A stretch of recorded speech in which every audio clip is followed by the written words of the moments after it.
Hey everybody, it's Mass here from BonkTable, looking at more D20 Twitch break time list reviews.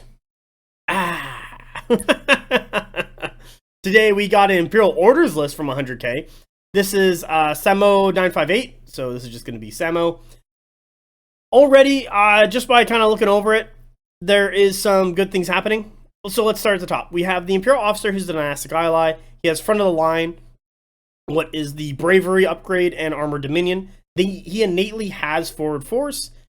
He is most likely going to be sitting in this 5 stanza Gilded Legion, giving them bravery so that they're always they're immune to terrifying and they're always going to rally. What's going to be really nice is they keep their bastion up, keep their attacks going. However, I do think they should add probably a couple more stands. 5 is a little too low at their wound 4, even with their defensive profile, but is very strong.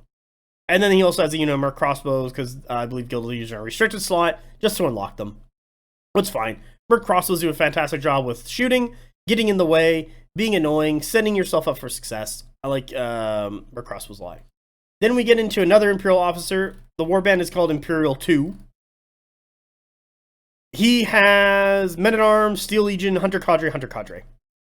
So, I don't know if he's going in the Men-at-Arms. I don't see why not. I think you would go into the Steel Legion to make sure another heavy shows up. But he is running orders. But yeah, so here down at orders, he has Crimson Tower and Ashen Dawn. So if he wants more of his heavies to show up, he's got to put the Imperial Officer in the Steel Legion. So he has both the Steel Legion and the Gilded Legion on the table. Men-at-Arms can kind of sit back and just see if they show up due to the reinforcement roll. Hunter Cadre are going to be fine with the Vanguard from the Imperial Officer to get onto zones, giving them Vanguard 5 on top of their speed of 6 with their banner. 13 plus 5, 18 inches. So yeah, they're going to be up on the table. And they're flanked, so they're going to be scoring zones. So already you got your turn 2 scores with the Hunter Cadre. Turn 3, you got your Steel Legion and Gilded Legion with the Vanguard running up the table. And turn 1, you got double Merc Crossbow from the Chapter Mage with both the Merc Crossbow units. So yeah, overall, you already have a game plan with the Imperial Officer's supremacy because he's an dynastic ally to get stuff up on the table. Then he's going to get that free reform in the Opportunist. The Hunter Cadre are going to love that if they're not fighting into monsters or brutes. Everything else is going to love that just because if they can like reform, get into the flank, do a ton of damage that way.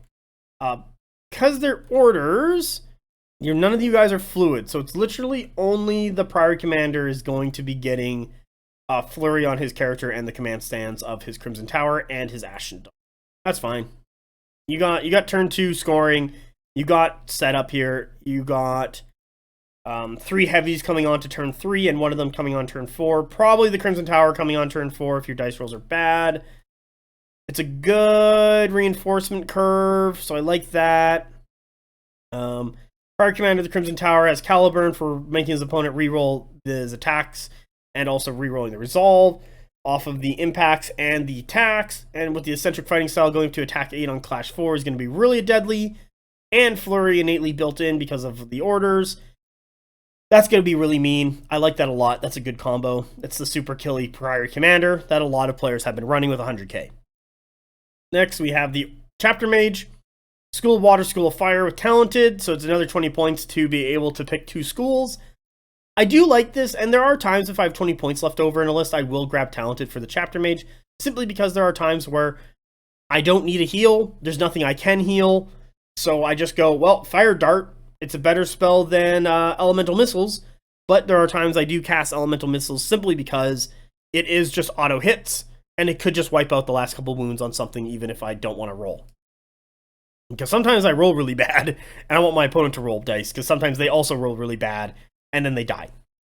Overall, I think it might be a little too much of a commitment to heavies. I see kind of what he's doing, but the second Imperial Officer stuck in with the Steel Legion just kind of spreads out what the Cleave 2 is actually going to hit. As things die when they fight the Steel Legion, it's going to take less stands are going to be touching the Steel Legion, but all the stands are usually going to be touching the Imperial Officer just because of how it works. You can put the command stand in the middle, the Imperial Officer on one side, and the other 2 stands on the other flank, and just kind of line it up that way, so the Imperial Officer is just kind of off on his own. But it's always been a weird thing with the Imperial Officer where he does not add a huge amount to the various regiments in the Imperial lineup, especially the Steel Legion and the Gilded Legion, just because of his combat stats are much lower than what they needed for these legions to be representative. He's more of a buff piece, but he did gain the personal guards special rules, so he does have bodyguards, so you can't just duel him out and kill him, because he was one of those units that you would love to duel out and kill. Personal guards, yeah, he gains bodyguard.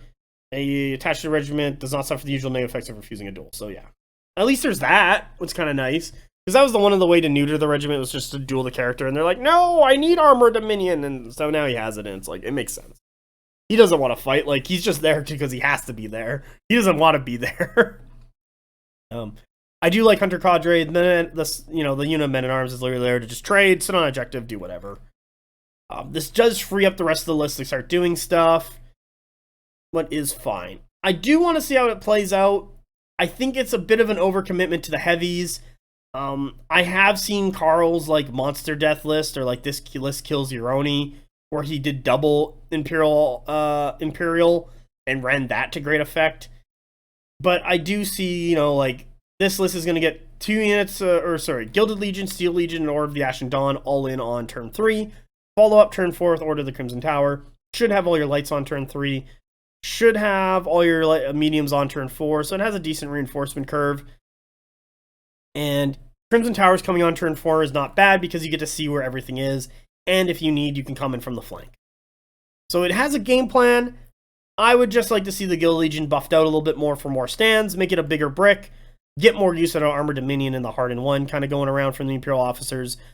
If stuff gets too close to the Hunter Cadre, within 12, Murderous Volley is going to be a really good option for them, just to do a ton of damage with that.